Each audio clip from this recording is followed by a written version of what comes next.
Ya, selamat siang pemirsa, selamat datang di Indonesia Memilih bersama saya Fani Imaniar. Berbagai informasi tentang perhelatan politik besar dalam pemilu 2024 akan kami hadirkan atau sampaikan untuk Anda sebagai referensi yang tepat. Kami sampaikan, Anda tentukan.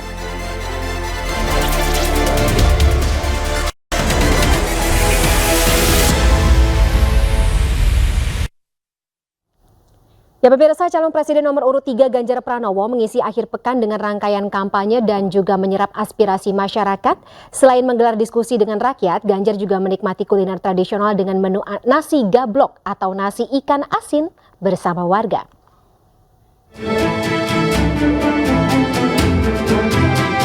Calon Presiden nomor urut 3 Ganjar Pranowo gelar tikar sambil berdiskusi dan menyerap aspirasi warga di Nagan Lor, Yogyakarta. Berbagai lapisan masyarakat mulai dari pemangku adat hingga mahasiswa berbincang bersama Ganjar. Dalam diskusinya, Ganjar Pranowo menyatakan akan fokus pada program peningkatan kualitas pendidikan di tanah air bila terpilih menjadi presiden. Saya kepingin sekali sebenarnya ketemu anak-anak muda seperti saat saya menemukan Seno Baskoro, Novi Basuki, Karina waktu itu gitu ya. Maka kalau mereka mau, maka apa yang menjadi pikirannya itu kita salurkan. Jangan-jangan dia akan bisa mengerjakan, itu akan baik untuk kita semua.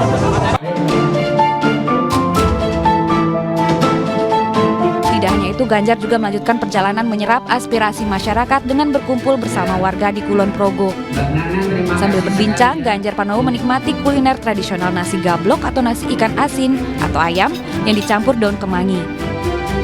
Usai diskusi, calon presiden nomor urut 3 ini memilih menginap di rumah salah satu warga di Jobolawang. Dari Yogyakarta dan Kulon Progo, Gunanto Farhan, Budi Utomo, iNews melaporkan. Ya pemirsa, ratusan muslimat NU di Jombang, Jawa Timur memberikan dukungan kepada Ganjar Mahfud di pemilu 2024. Dukungan diberikan saat Siti Atiko menghadiri silaturahmi dan doa bersama di Pondok Pesantren Al-Latifiyah, Jombang. Silaturahmi dan doa bersama digelar bersama ratusan santri pengurus Pondok Pesantren Al-Latifiyah, Jombang, Jawa Timur. Dihadiri guru santri dan pengurus pondok pesantren, doa bersama berlangsung meriah dan dihadiri Siti Atikoh, istri Ganjar Pranowo, turut hadir muslimat NU wilayah Jombang. Ketua DPW P3 Jatim yang turut hadir mengaku senang memperkenalkan Siti Atikoh kepada para santriwati dan peserta yang hadir. Pak Yai Hasan Suriah itu mondoknya di neneknya itu. Artinya keluarga besar ya, warga Nahdien. Iya, berarti. Saya cuman tadi silaturahmi ke sini, saya undangkan biar tahu semua kayak apa Bu Atikoh. Di hadapan ratusan kader muslimat, Munjidah Mohab menegaskan pasangan Ganjar Mahfud sebagai capres-cawapres yang tepat untuk menjadi presiden dan wakil presiden pada Pilpres 2024. Dari Jombang, Jawa Timur, Muhtar Bagus, iNews melaporkan. Pemirsa, menggelar kampanye di Semarang, calon presiden nomor urut 2 Prabowo Subianto mengaku kagum dengan antusiasme masyarakat Jawa Tengah. Sebelum kampanye di Semarang, Prabowo Subianto berkampanye menemui kelompok pemuda di Jakarta.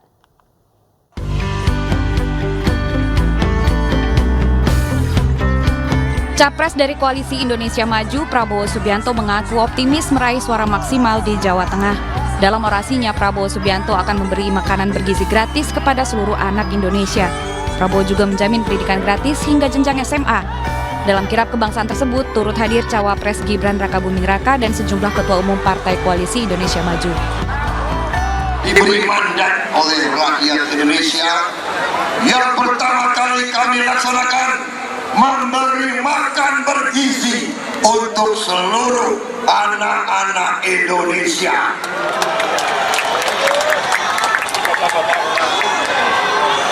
Anak-anak Indonesia akan tumbuh kuat ototnya, kuat tulangnya, cerdas otaknya, akan bisa bersaing dengan bangsa-bangsa yang lain. Satu hari sebelumnya, Prabowo Subianto juga berkampanye di Jakarta menemui relawan pendukung paslon nomor urut 2 di Jakarta Convention Center. Kampanye terbuka digelar bertajuk Suara Muda Indonesia untuk Prabowo. Sejumlah gagasan untuk anak muda disampaikan di hadapan relawan muda. Tetap kita konsisten dengan mensosialisasikan program-program Pak Prabowo sama Mas Gibran, utamanya untuk anak muda. Makanya salah satunya tadi job fair yang dilakukan oleh Mas Angga, ini sebagai bentuk konsistensi kami untuk kita berkampanye secara positif dan berdampak. Dari Jakarta, Tim Liputan iNews melaporkan. Sementara itu pemirsa, calon presiden nomor urut 1 Anies Baswedan menggelar kampanye akbar di lapangan Tegalega, Kota Bandung, Jawa Barat. Di hadapan ribuan relawan, Anies menggaungkan semangat perubahan atas ketimpangan sosial yang terjadi saat ini.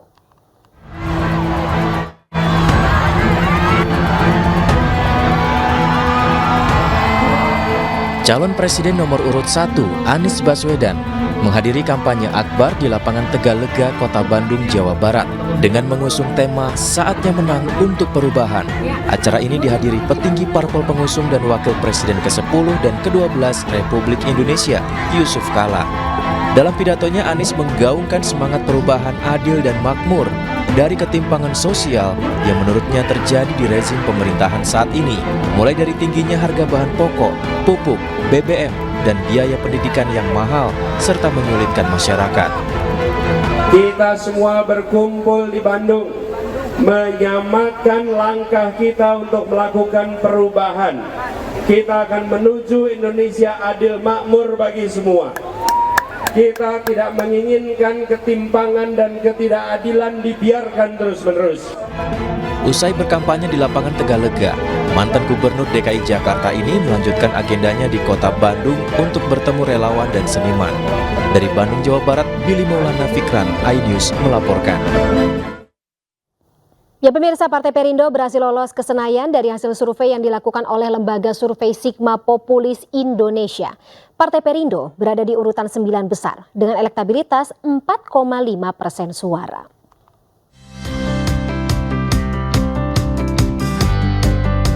Kinerja Partai Perindo yang terus turun ke masyarakat dengan program Pro UMKM dan kesejahteraan masyarakat berhasil direkam oleh lembaga survei Sigma Populis Indonesia.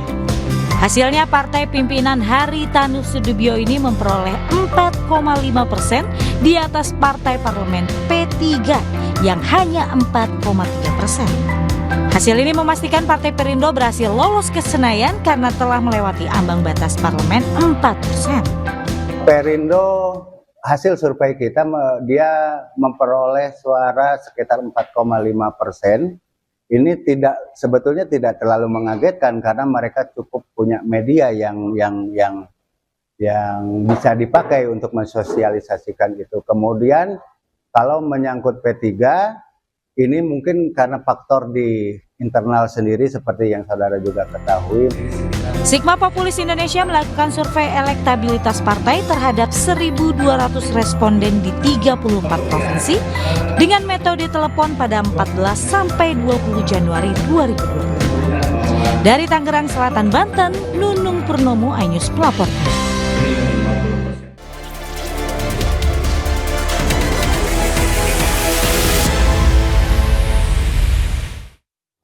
Terima kasih pemirsa, Anda masih bersama kami dalam Indonesia Memilih. Jubir Tim Pemenangan Nasional atau TPN, Ganjar Mahfud, Aiman Wicaksono menyesalkan ponselnya disita oleh penyidik saat sedang menjalani pemeriksaan di Mapolda Metro Jaya. Sementara itu, calon presiden nomor urut 3 Ganjar Pranowo menegaskan akan membela Aiman dan terus mengawal kasus tersebut hingga tuntas.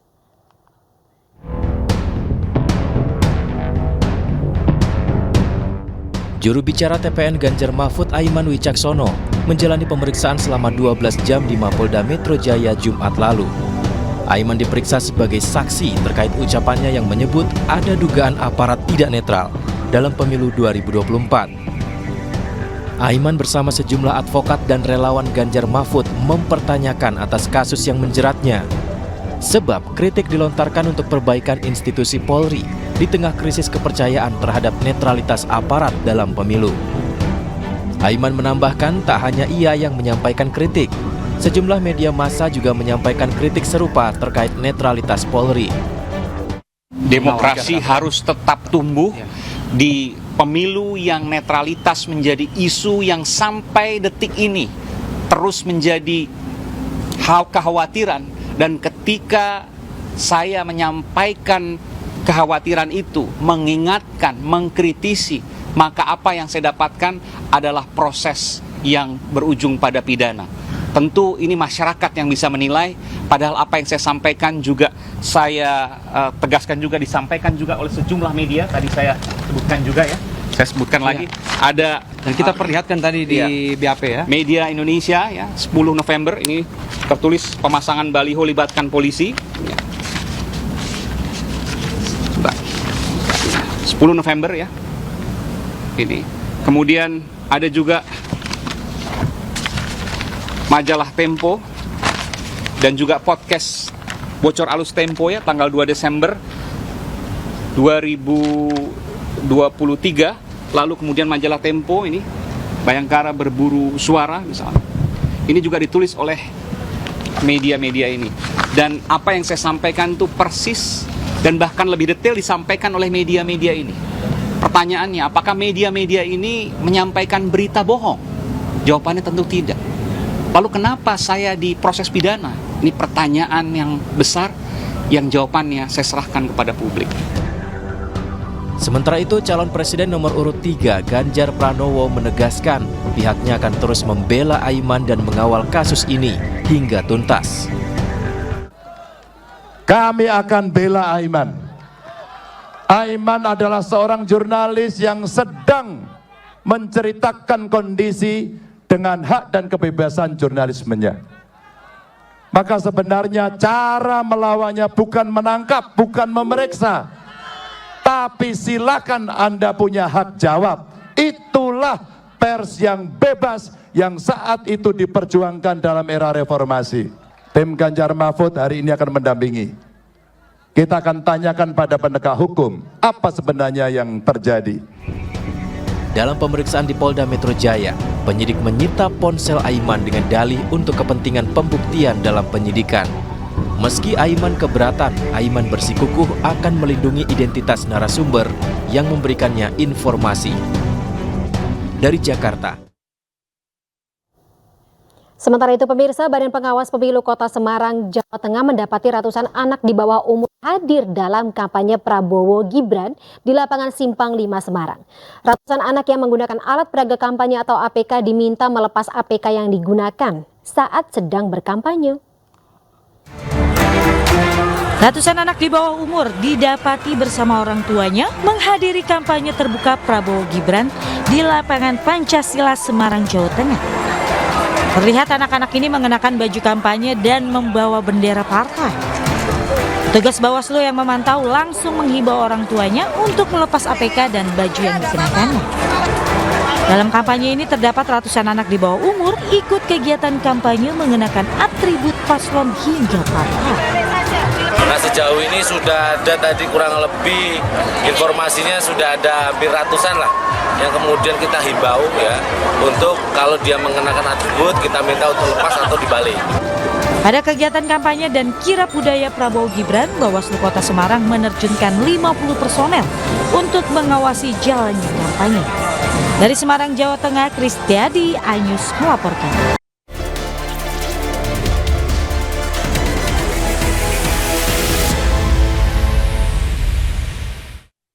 Pemirsa, Anda masih bersama kami dalam Indonesia Memilih. Puluhan bendera di partai politik di area zona merah dan membahayakan pengendara ditertibkan oleh Satpol PP Kota Cimahi pada Minggu pagi. Penertiban bendera partai politik dilakukan di sejumlah titik di Kota Cimahi, salah satunya di flyover Cimindi. Selain menurunkan bendera parpol di area flyover, petugas juga menurunkan APK yang terpasang tidak sesuai dengan tempatnya. Selain penertiban di area zona merah dan membahayakan, kegiatan ini sekaligus untuk menegakkan peraturan daerah terkait K3, ketertiban, kebersihan, dan keindahan lingkungan.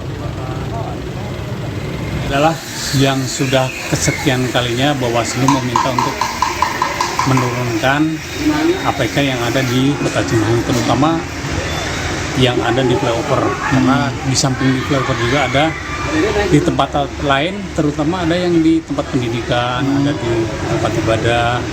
Itu kami turunkan sesuai dengan surat permohonan dari Bawaslu untuk ditindaklanjuti segera. Jadi kami setiap melaksanakan tugas, melaksanakan penurunan untuk APK, kami selalu didampingi oleh Sementara itu karena membahayakan pengguna jalan, ratusan alat peraga kampanye atau APK yang bertebaran di sepanjang Jalan Salemba Raya ditertibkan.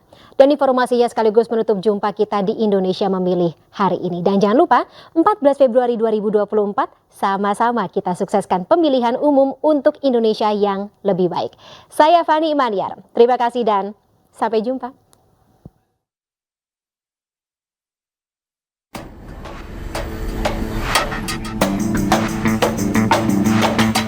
Upaya menjaga keselamatan para pengendara dari bahaya keberadaan alat peraga kampanye yang membahayakan keselamatan. Malam tadi, Bawaslu DKI bersama petugas Satpol PP menertibkan ratusan alat peraga kampanye berupa baliho, umbul-umbul, bendera hingga spanduk yang bertebaran di sepanjang Jalan Salemba Raya hingga Jalan Abdul Muiz Gambir, Jakarta Pusat.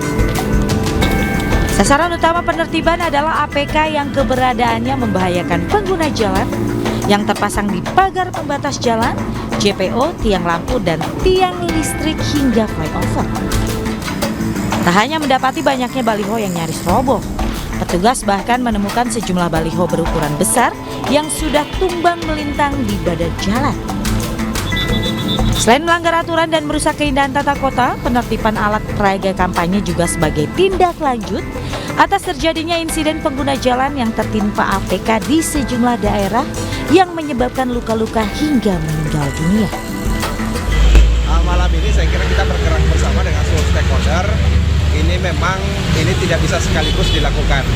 Ini makanya malam ini fokusnya pada JPO, kemudian pembatas jalan dan APK yang. Usai ditertibkan, seluruh alat peraga kampanye selanjutnya dibawa ke kantor Bawaslu. Tugas mengimbau kepada masyarakat yang merasa terganggu atau keselamatannya terancam dengan keberadaan APK agar segera melapor untuk nantinya ditindaklanjuti. Dari Jakarta, Rani Sanjaya, iNews melaporkan.